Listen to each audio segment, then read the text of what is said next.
No niin, tänään Tedillä on jo tosiaan ikää 10 viikkoa ja meillä menee tosi hyvin Raivon kanssa. Ne on jo tottunut toisiinsa ja tänään vähän harjoitellaan lenkkeilyä ekaa kertaa. Sille, että pistetään hihnaa ja pannan käyttö on jo vähän harjoiteltu ja se ei näytä enää häiritsevän. Niin katsotaan miten tää sujuu. No niin, ootteko te valmiina lenkille? Tukas tän, tukas tän, tukas tän. Hyvä.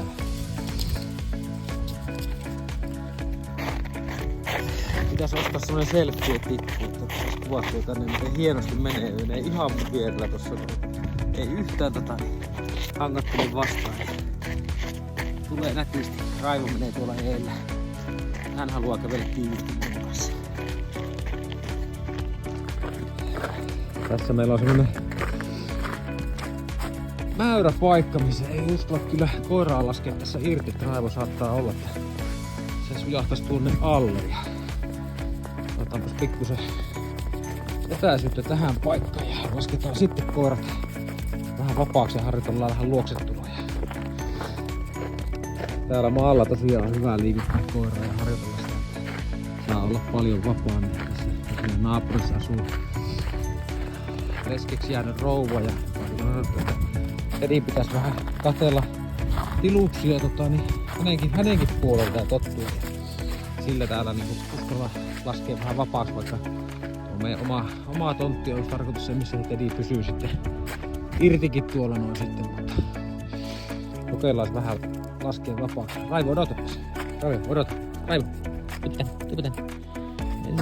Raivo, meillä on esimerkki koira. No niin, saat mennä vapaa. Nyt lasketaan Tedi vapaaksi ja katsotaan miten nää luokset tuolla vähän niin onnistuu sitten. No niin, mene vaan. Saat mennä ihan vapaa. Tedi ei tosiaan pahemmin lenkillä liikkumaan toinen kerta kun ollaan tolleen niin oman reviirin ulkopuolella, niin hän tykkää kyllä pysyä tässä aika lähellä minua, vaikka kaverikoira menee tuolla noin. Hän kohta lähtee tutkimaan vähän tarkemmin. No. Raivolla sujuukin hienosti. Pienempi ottaa mallia. Raivo on siitä hyvää koira. Se on täysverinen metsästyskoira, niin se on aina on saanut kutsunut sen luolastakin pois. Ja sillä pystyy katkaisemaan aika kivasti saalisvietin, vaikka lähtisi jänistä joku muu, niin sen pystyy kyllä kutsumaan pois. Poistetaan. Keskenajoa. Perullista vaan kun menee niin liukkaaksi nää tiet. On varovainen.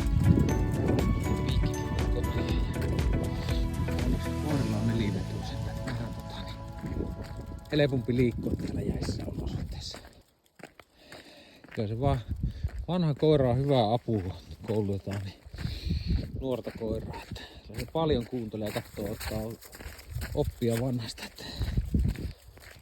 Mutta hän kyllä tuntuu olevan nyt semmoinen, että hän on hirveästi minun perään ja seuraa joka paikkaan kyllä mielellään minua. Raivo, tänne, tule.